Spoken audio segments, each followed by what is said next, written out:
کہ جو مرنے کے بعد سے انسان کو لاحق ہوں گے، حضور علیہ الصلوۃ والسلام کی حدیث مبارکہ سرکار نے فرمایا جو بندہ ان 5 نمازوں کو پابندی کے ساتھ ادا کرے گا، نبی پاک علیہ الصلوۃ والسلام نے فرمایا اللہ اس پر سے موت کی سختی کو آسان فرما دے گا، اس کی قبر سے اندھیرے کو دور فرما کے عذاب کو دور کر دے گا، اس کے نامہ اعمال کو اس کے دائیں ہاتھ میں دیا جائے گا، یہ اس کے لیے خوشخبری ہوگی، بشارت ہوگی، بخشش کا پروانہ ہوگا، وہ پل صراط سے تیزی سے، بجلی کی تیزی سے گزر جائے گا۔ نبی پاک علیہ السلام نے فرمایا وَيَدْخُلُ الْجَنَّةَ بِغَيْرِ حساب، اور ان نمازوں کی برکت سے وہ بغیر حساب و کتاب کے جنت میں داخل ہوگا۔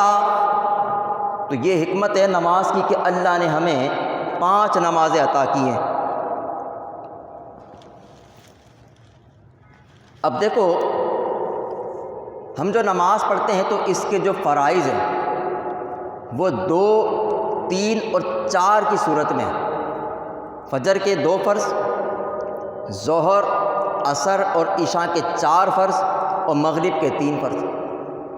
یہ جو رکعتوں کی تعداد ہے فرائض کی، یہ 2، 3 اور 4 کیوں ہے؟ چنانچہ قرآن پڑھ کر دیکھو اللہ فرماتا ہے، اللہ تعالیٰ ارشاد فرماتا ہے جاعل الملائکۃ رسلا اولی اجنحۃ مثنی و ثلاث و رباع، اللہ فرماتا ہم نے فرشتوں میں سے رسول کیے، ان میں سے بعض کو ہم نے 2 پر عطا کیے، بعض کو 3 پر عطا کیے، بعض کو 4 پر عطا کیے۔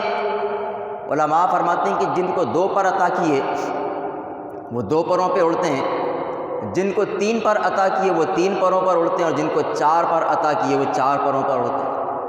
اور فرشتوں کی معراج یہ ہے کہ وہ ان پروں سے ایسی پرواز لیتے ہیں کہ جنت میں داخل ہو جاتے ہیں۔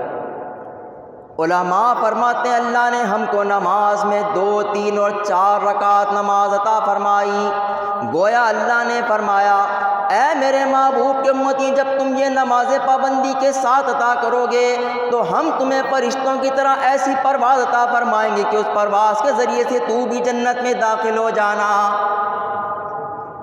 اب آؤ فجر کے کتنے فرض ہیں بھائی؟ 2 فرض ہیں۔ یہ 2 فرض شکرانہ ہے کان کی نعمت کا۔ اللہ نے ہمیں 2 کان عطا فرمائے ہیں، اور اس کا خاصہ یہ ہے کہ یہ 2 طرح کی آوازیں سنتا ہے، دور کی آواز اور نزدیک کی آواز۔ اور یہ کان کتنی بڑی نعمت ہے، ان سے پوچھو جن کے کان خراب ہو جاتے ہیں، جن کے کانوں سے سنائی نہیں دیتا۔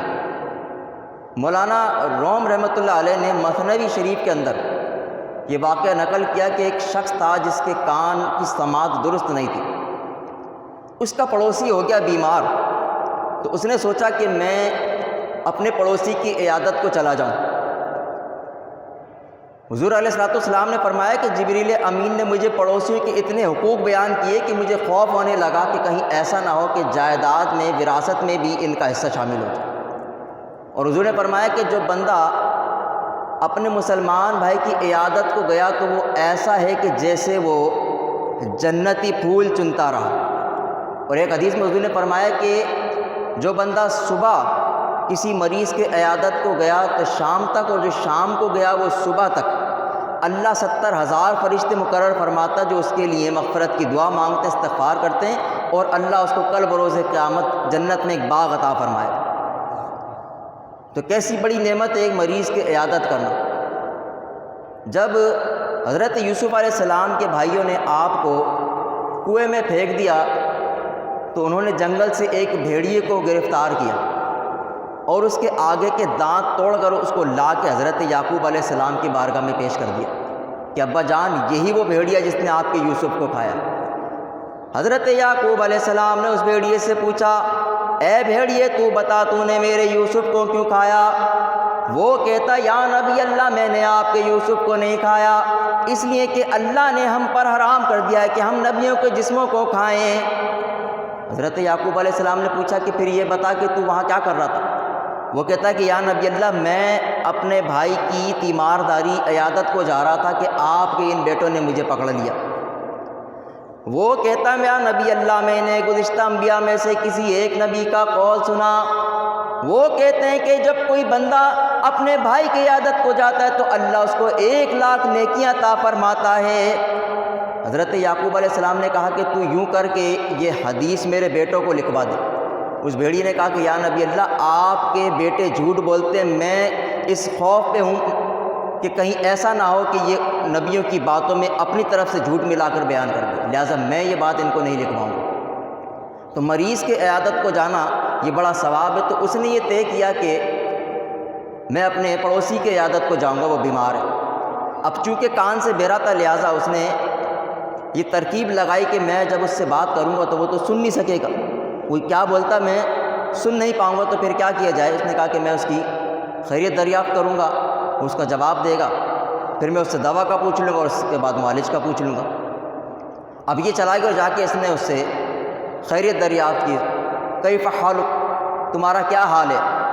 وہ بیماری سے پریشان تھا، اس نے کہا میں مر رہا ہوں۔ اس نے کہا الحمدللہ۔ اس نے پوچھا دوا کون سی استعمال کر رہے ہو؟ اب وہ اور غصے میں آ کے اس نے کہا میں زہر استعمال کر رہا ہوں۔ اس نے کہا بڑی اچھی دوا ہے، اس کو ترک نہیں کرنا۔ کہا معالج کون ہے؟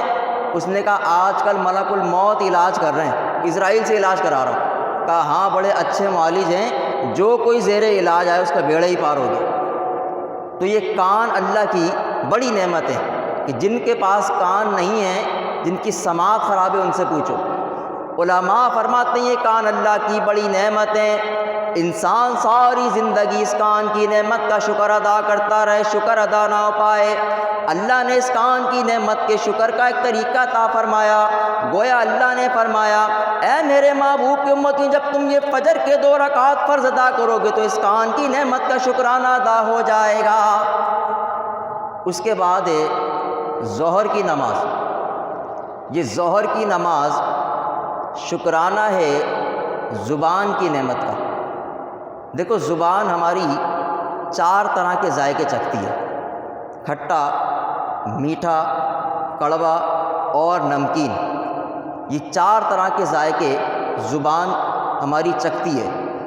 علماء فرماتے ہیں کہ جن کی زبان نہیں ہوتی، گویائی نہیں ہوتی، ان سے پوچھو یہ زبان کتنی بڑی نعمت ہے۔